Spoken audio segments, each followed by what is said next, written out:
Let's get across the market open now. David Lane joining us from Ordminet. David, welcome to Wednesday. So markets globally focused very much on those talks that are continuing in London between the US and China. Certainly the Americans are talking it up.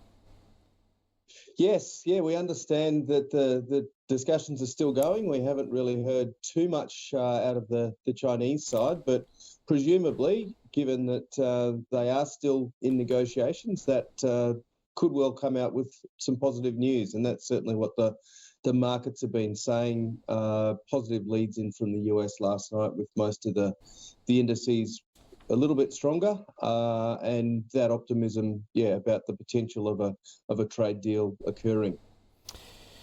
It's interesting, it comes at a time when we just had the World Bank lowering its growth forecasts. But I mean, that's all about, I guess, the assumption there that those tariffs are going to remain in place. Yes, you're right, Andrew. The World Bank have come out with their twice yearly report about global growth, and they've downgraded fairly significantly most of the economic outlook for about 70% of the countries that they've provided forecasts for. So global growth, according to the World Bank, will be about 2.3% in 2025.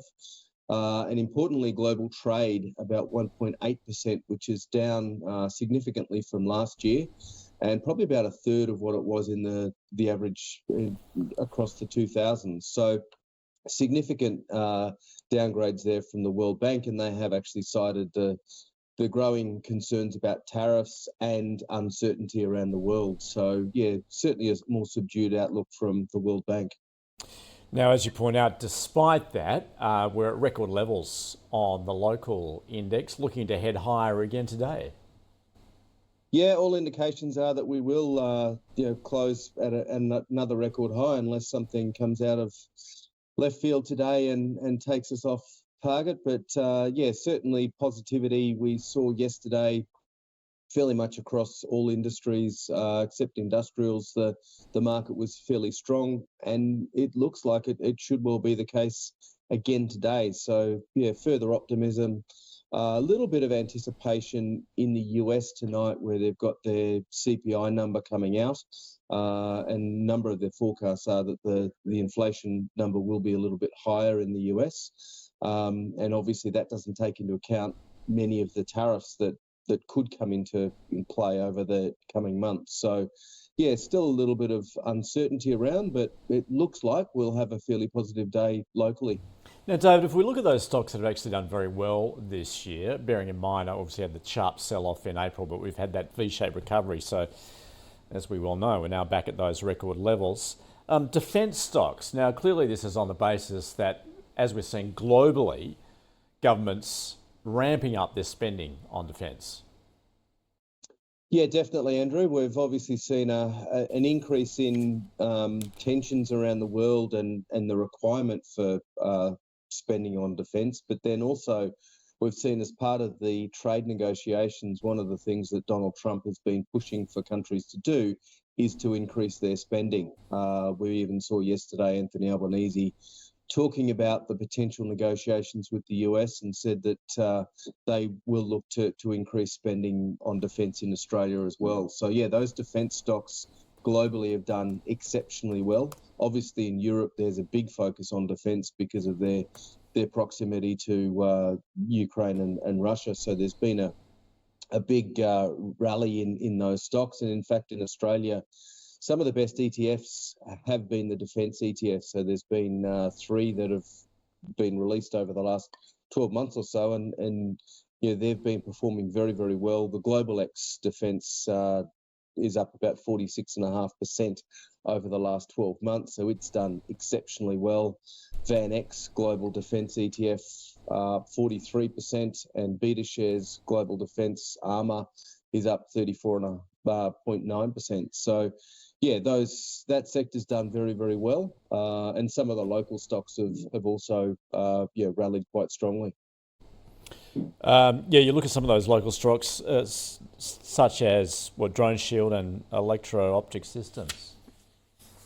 Yeah, they both had really good days yesterday. Both rallied quite strongly, possibly following those comments from Anthony Albanese. But yeah, electro-optic systems in particular has done really, really well since May. And Drone Shield, has been a solid performer, although it's had, some volatility over recent times as well. But yeah, both companies involved in the drone area, and as we've been seeing on the news, drones are a major part of global warfare now. So certainly a lot of interest in those stocks locally. So beyond defence, David, where do you want to be at the moment? Well, I guess the momentum trade has been the big stocks, and certainly the banks have been doing very, very well. As I've said numerous times, we think that sector is probably overvalued at the large end, but we do think that there are some value in some of the small stocks. So one of the stocks that we like there is MyState, which is originally a Tasmanian bank, or came out of the credit union industry originally. They've merged with Auswide. We think that is an interesting bank and has a decent dividend yield, and could well grow at a stronger rate than the major banks. And then we also like a company that listed on the market late last year, Cuscal, which provides effectively the plumbing behind transactions for the banks and MasterCard and Visa. So we think that there are some opportunities in some of those small emerging companies, because many of those large caps are trading at very expensive multiples. And David, when we were talking yesterday as we were wrapping up Tuesday's trade there, noticeably, obviously, energy was doing very well, in particular those uranium miners. That has been very volatile. Would you be comfortable getting back in there, or perhaps adding? What do you like to do? Yeah, look, it has been very volatile, and we have seen some improvement there, but we do think that medium and long term there is still some value in a lot of those uranium miners. We've recently done some work and quite like Paladin and also Boss Energy, and think that there's longer term. Both of those are producers, and both of those look very strong. We have seen a bit of short covering from the market, because they 2 months ago were the most shorted sector in the market. So that's been a bit of a positive tailwind for them. But we do think there is some further to go in those stocks. And how are you viewing commodities at the moment, given what we're seeing in the resources sector? And well, once again, I guess, a lot of this contingent on what we're seeing out of China. Yeah, look, we still like gold. We still think that it is, even though the gold price is, close to record highs, we still think that it, represents some value. Some of the stocks that we like there are Amelius and Vault Minerals. We also like some of the copper miners, and think that long-term copper is a sensible commodity to be in as part of the energy transition. So AIC Mines is one that we like there. And then I guess more as a broad exposure to commodities, South 32 gives you exposure to a range of different commodities. We think that they're reasonably priced at the moment as well.